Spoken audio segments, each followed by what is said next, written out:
संजीव अपने दोस्तों राघव और प्रतीक के साथ बियर बार में बैठकर बियर पी रहा था। संजीव आज बहुत खुश लग रहा था। अरे यार, आज की पार्टी में तो मजा आ गया। तुम दोनों दोस्तों के साथ तो मेरी जिंदगी इतनी अच्छी है कि क्या बताऊं कितनी अच्छी है। अरे भाई, अब दोस्ती की है तो जीना मरना सब साथ में। हाँ अरे यार सुनो, जल्दी से एक बियर और ऑर्डर करते हैं ना, एक आखिरी, और उसके बाद ये जश्न यहीं खत्म हो जाएगा। अरे हाँ, क्यों नहीं। वेटर, जल्दी से 2 बियर की बोतल लेकर आओ। आज मेरे दोस्तों को जश्न मनाना है, क्यों? इतने में वहां पर एक बहुत सुंदर लड़की छोटे छोटे कपड़े पहनकर हाथ में बियर की बोतल लेकर उसके पास आती है। ये लीजिए, आपने बियर ऑर्डर की थी ना, मैं लेकर आ गई। क्या बात है यार, इस बार की वेटर तो बड़ी सुंदर है। अब बियर लेकर आई हो तो अपने हाथों से ही पिला दो ना। हाँ, क्यों नहीं, जैसा आप बोलोगे मैं वैसा ही करूँगी। क्या बात है यार, अब तो लगता है रोज यहीं आना पड़ेगा। उसके बाद वो लड़की उन तीनों को बियर सर्व कर देती है। पार्टी करने के बाद वो तीनों अपने अपने घर जाते हैं। प्रतीक, संजीव और राघव को उनके घर छोड़कर जैसे ही अकेला अपनी कार में आकर बैठता है तो अचानक उसे एहसास होता है जैसे उसकी कार की पीछे वाली सीट पर कोई बैठा हुआ है। वो तुरंत पीछे मुड़कर देखता है। तुम यहाँ क्या कर रही हो? और तुम मेरी कार में कब आई? अरे तुम तो बार में वेटर थी ना। बस ऐसे ही मेरा दिल कर रहा था आपके साथ आपके घर चलने का, इसलिए मैं आपके साथ चली आई। अरे लेकिन तुम मेरी कार में आई कब? अभी कुछ देर पहले तो यहाँ पर मेरे दोस्त बैठे हुए थे। प्रतीक के इतना बोलते ही उस लड़के का चेहरा खतरनाक तरीके से बदल जाता है। उसकी आंखें पत्थर की तरह सफेद और पूरे शरीर पर नीली नीली नसें उभर आती है। गाड़ी चलाओ, पूरी स्पीड में चलाओ, और अगर तुमने गाड़ी रोकने की कोशिश भी की तो मुझसे बुरा कोई नहीं होगा। डर की वजह से प्रतीक के पसीने छूटने लगते हैं। उसका शरीर बुरी तरह से कांप रहा था। प्रतीक बिना कुछ सोचे समझे कार को फुल स्पीड से चलाना शुरू करता है। चलते चलते वो शहर से दूर एक पहाड़ी पर पहुंच जाता है और सामने अब सिर्फ पहाड़ी का किनारा दिख रहा है, जिसे देख प्रतीक घबराकर अचानक से कार को ब्रेक लगाता है। देखो, मुझे छोड़ दो मुझे। अगर मैंने गाड़ी जरा सी भी आगे बढ़ाई तो हम दोनों नीचे गिरकर मर जाएंगे। ये तो तुम्हें पहले सोचना चाहिए था ना। अब कुछ नहीं हो सकता।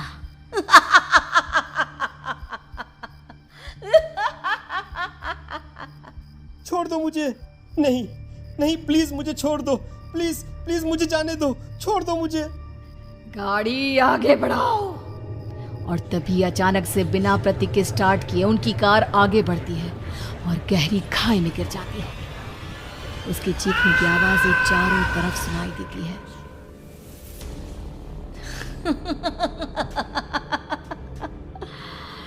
तुझे मारकर मेरे कलेजे में जल रही आग को थोड़ी शांति तो मिल गई, लेकिन अभी ये कहानी खत्म नहीं हुई। और फिर अगले दिन राघव और संजीव को पता चलता है कि प्रतीक की पहाड़ी से नीचे गिरकर मौत हो गई। अरे कल रात की तो बात है यार, हम सब बैठकर पार्टी कर रहे थे, लेकिन मेरी एक बात समझ में नहीं आ रही। राघव शहर से इतना बाहर उस पहाड़ी पर इतनी रात को क्या करने गया था? अरे यार, वही सोचकर तो मैं भी परेशान हूँ।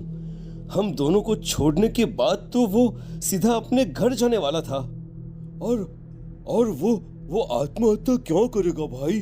कल रात तक वो कितना खुश था, हमारे साथ सेलिब्रेट कर रहा था। हाँ, लेकिन पुलिस ने तो यही कहा है कि प्रतीक ने अपनी कार को जानबूझकर पहाड़ी से नीचे गिरा दिया और आत्महत्या कर ली। अरे यार, संजीव मेरी तो कुछ भी समझ में नहीं आ रहा है। चल ठीक है, अब मैं अपने घर जाता हूँ। Okay bye. राघव अपने घर में अकेला था। दोपहर का वक्त था। तभी दरवाजे की घंटी बजी। कौन है? अरे 1 मिनट रुको, अभी आता हूँ। राघव ने जैसे ही दरवाजा खोला उसने देखा कि सामने एक बहुत खूबसूरत लड़की खड़ी हुई है। कौन है आप और यहाँ किससे मिलने आई हैं? देखिए ना, बाहर बारिश शुरू हो गई थी, मेरी गाड़ी खराब हो गई है। आपका घर नजर आया तो सोचा कुछ हेल्प ले लेती हूँ। क्यों नहीं, आइए ना, आइए आइए। मेरे कपड़े पूरे भीग चुके हैं, क्या आपके पास टॉवल मिलेगा प्लीज? राघव अपने बाथरूम से एक टॉवल लाकर उस लड़की को देता है। थैंक यू सो मच, अब मैं चलती हूँ। अरे इतनी क्या जल्दी है? आप चाहे तो बारिश रुकने तक यहाँ पर रुक सकती हैं। हाँ। लड़की ने पलटकर राघव की तरफ देखा। नहीं, मुझे जाना होगा, मेरा काम बाकी है। और वो वहां से चली गई। उस लड़की के जाने के बाद राघव अपने बाथरूम में नहाने के लिए गया और जैसे ही उसने बाथरूम में देखा तो उसका टॉवल वहीं पर लटका हुआ था। उसने टॉवल हाथ में लिया तो देखा कि उसका पूरा टॉवल खून के धब्बों से सना हुआ है। अरे अरे ये क्या? ये टॉवल तो मैंने उस लड़की को दे दिया था। ये वापस मेरे बाथरूम में कैसे आ गया? और इस पर ये खून के धब्बे कहां से आ गए? राघव ने आईने में देखा तो उसकी गर्दन पर एक बड़ा सा चाकू का कट लगा हुआ था जिससे खून बह रहा था, जिसे देख राघव के होश उड़ गए। हाँ, अरे ये क्या? मेरी गर्दन इतनी ज्यादा कटी हुई है और मुझे दर्द भी नहीं हो रहा है। ये क्या हो रहा है मेरे साथ? राघव घबराकर बाथरूम से बाहर आया और अपना मोबाइल उठाकर उसने संजीव को फोन लगाया। संजीव जल्दी से मेरे पास आ जाओ। मुझे लगता है कुछ बहुत बड़ी गड़बड़ है, जल्दी आ जाओ। उधर से आवाज आई, लेकिन वो आवाज संजीव की नहीं बल्कि एक लड़की की थी। कुछ अजीब नहीं हुआ है, बस तुम्हारी मौत तुमसे मिलने आई थी और तुम्हें मारकर चली गई। अब तुम इस दुनिया का हिस्सा नहीं हो राघव, इसलिए तुम्हें अपनी गर्दन के कटने का दर्द भी महसूस नहीं हो रहा। नहीं, ऐसा नहीं हो सकता, ऐसा नहीं हो सकता। कौन हो तुम? तुम्हारी मौत। अब संजीव के पास खबर पहुंचती है कि राघव ने अपने ही घर में चाकू से गर्दन काटकर आत्महत्या कर ली। ये सुनने के बाद संजीव के होश उड़ गए। वो पसीने से तरबतर हो गया और एक अनजाना डर अब उसके दिल को सताने लगा। संजीव के साथ ही उसका एक छोटा भाई राजीव भी रहा करता था। अपने भाई को इस तरह परेशान देखकर राजीव उसके पास आया। अरे भैया, क्या हुआ भैया? आप इतने घबराए हुए क्यों लग रहे हैं? प्रतीक और राघव की मौत, मेरा मतलब मेरी कुछ समझ में नहीं आ रहा भाई। अचानक से मेरे दोनों दोस्तों ने आत्महत्या क्यों कर ली?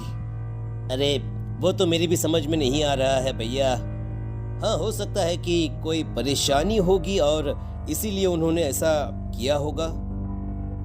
हाँ, लेकिन दोनों की जिंदगी में एक साथ परेशानी और दोनों का इतनी खतरनाक तरीके से आत्महत्या करना, कहीं ऐसा तो नहीं मैं भी मर जाऊंगा? अरे आप ऐसी बातें क्यों कर रहे हैं भैया? वैसे ही मैं इतना परेशान हूँ। जब से अंजलि ने मेरा साथ छोड़ा है तब से सब कुछ बहुत अजीब सा हो गया है।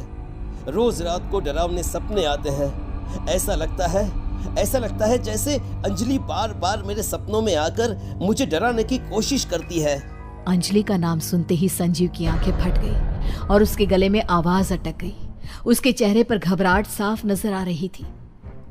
कौन थी वो लड़की जिसने प्रतीक और राघव को आत्महत्या की आड़ में मौत के घाट उतार दिया?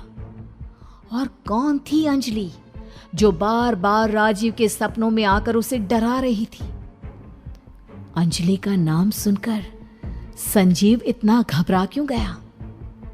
इन सवालों के जवाब जानने के लिए देखिए इस खतरनाक कहानी का अगला भाग।